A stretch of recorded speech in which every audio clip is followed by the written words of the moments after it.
일본은 도대체 왜 본인들이 잘못하고 한국을 싫어할까? 안녕하세요. 여러분들께 맛있는 정보를 드리는 이슈레이디입니다. 오늘은 이 끝도 없는 일본의 혐한에 대해 여러분들께 정리해드리려고 합니다. 일본에 누가 한국을 이렇게 싫어하고 또 일본 대부분의 국민들은 어떻게 생각하는지 알아볼게요. 구독이랑 좋아요 눌러주시면 시작하겠습니다. 우선 일본의 혐한을 알려면 일본의 역사를 조금 볼 필요가 있습니다. 일본의 혐한 역사는 생각보다 굉장히 오래되었는데요. 다음은 일본 정사를 다룬 일본서기 긴메이 덴노조에 실린 내용입니다. 서쪽에 살고 있는 비열하고 천박한 신라인들, 하늘을 거역하고 우리가 베푼 은혜를 저버리고 우리 관가를 부수고 우리 백성을 독살하고 우리 군현의 사람들을 실을 말려 죽이고 살아있는 사람들을 소름이 끼치게 간을 꺼내고 웃으면서 다리를 잘라내고 시체를 태운다. 과거의 외국, 즉 지금의 일본 천황이 신라에 대해 한 말입니다.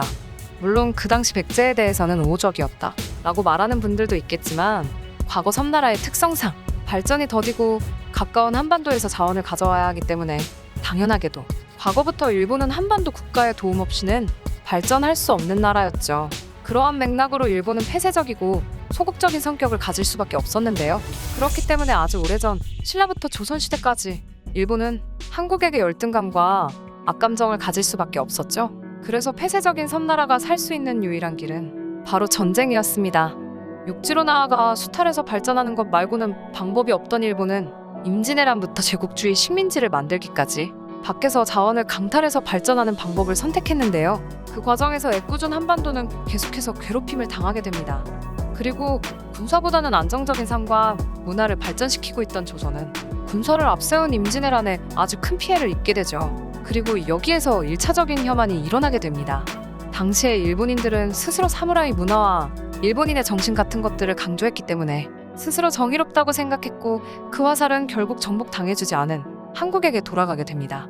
한국 수군을 이끌었던 이순신 장군이나 제대로 군사교육을 받지도 않았던 전국 각지의 의병에게 그 잘난 사무라이들이 당했다는 것은 그들에게 치욕이었으니까요. 그들은 욕을 할 대상이 필요했습니다. 참고로 일본의 고대 도깨비는 짐승을 모티브로 하거나 기괴한 괴물의 모습이었다면 이때부터의 도깨비들은 한국인의 모습을 희화해서 설화에 집어넣으며 현재 도깨비의 모습에 영향을 주었다는 설도 있습니다. 그리고 시간은 흘러 제국주의가 일본 사회에 물들고 일본인들은 다시 한번 전쟁 관기에 사로잡히게 되었습니다. 일본이 조선보다 서양 문물을 빨리 받아들이면서 일본인들은 이번에야말로 한국을 정복할 수 있다는 생각을 하게 됩니다. 그들에게 조선 땅은 언제라도 잡아먹어야 하는 분노의 대상이었기 때문이죠. 이때 일본은 전 국민적인 관기에 사로잡힙니다.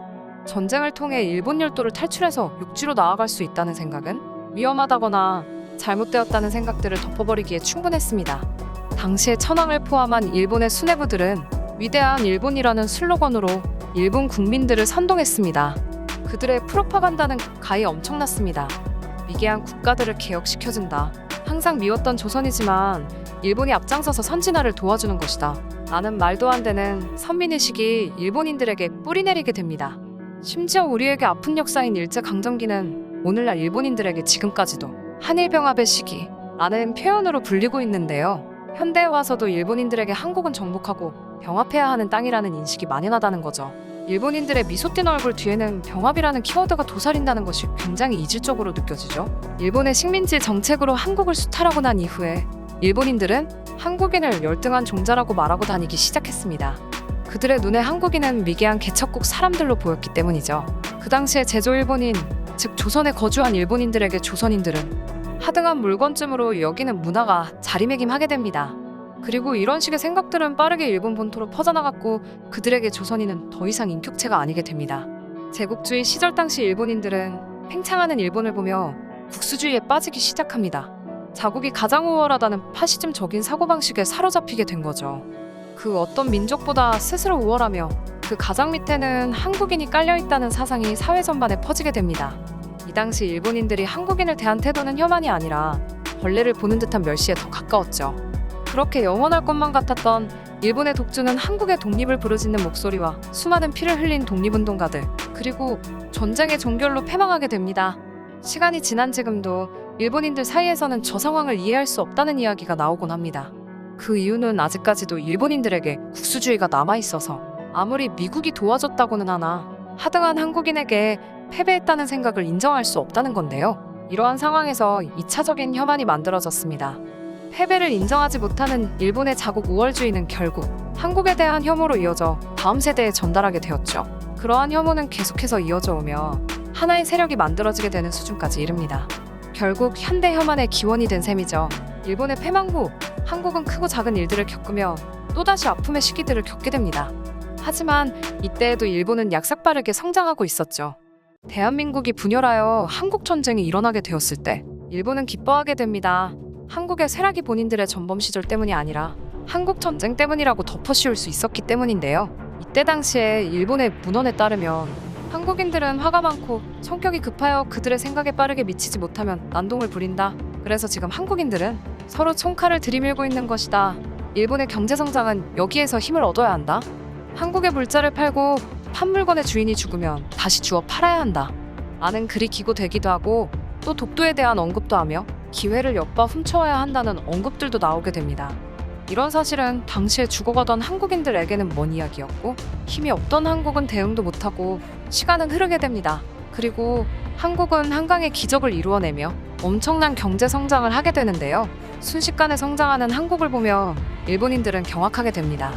자신들이 항상 일본의 밑이라고 깔봤던 그렇게 무시당하던 한국이 순식간에 뒤쫓아왔기 때문이죠. 굉장히 흥미로운 사실은 여기에서 일본의 혐한은 거의 최고조로 올라가게 됩니다. 일본 내에서 전 국민적인 혐한이 일어나게 되는데요. 한국이 성장하는 것을 인정할 수 없다는 것일까요? 아니면 한국의 성장의 위기감을 느낀 것일까요? 일본 전체적으로 한국 물건에 대한 불신과 제1교포에 대한 무시, 한국인에 대한 혐오들이 넘쳐나게 됩니다. 그리고 이 당시에 일본은 버블 경제가 터지기 전으로 부동산과 현금을 뒷생각하지 않고 찍어내면서 일본 스스로가 한국의 경제 성장 속도보다 빠르다는 자국 선동을 하기 시작합니다. 하지만 이는 곧 금리의 하락으로 일본 버블이 터져버리게 되고 일본의 경제 성장은 멈추게 되는데요. 그 때문에 현재까지도 일본은 경제 성장이 아니라 경제 유지를 하는 것으로 버티고 있습니다. 실제로 일본의 경제 성장률은 최근 20년이 넘는 기간 동안 고작 1에서 2%에 불과합니다. 반면 한국의 경우에는 꾸준한 성장세를 보이면서 거품없이 성장하는 모습이었습니다. 그리고 BTS 같은 아이돌, 한식, 한류, 핸드폰, 영화산업, 반도체 게임 등 3차 산업과 4차 산업 등에서 이미 일본을 뛰어넘는 기량을 보여주고 있음에도 일본인들은 이를 전혀 인정하지 못하고 있죠.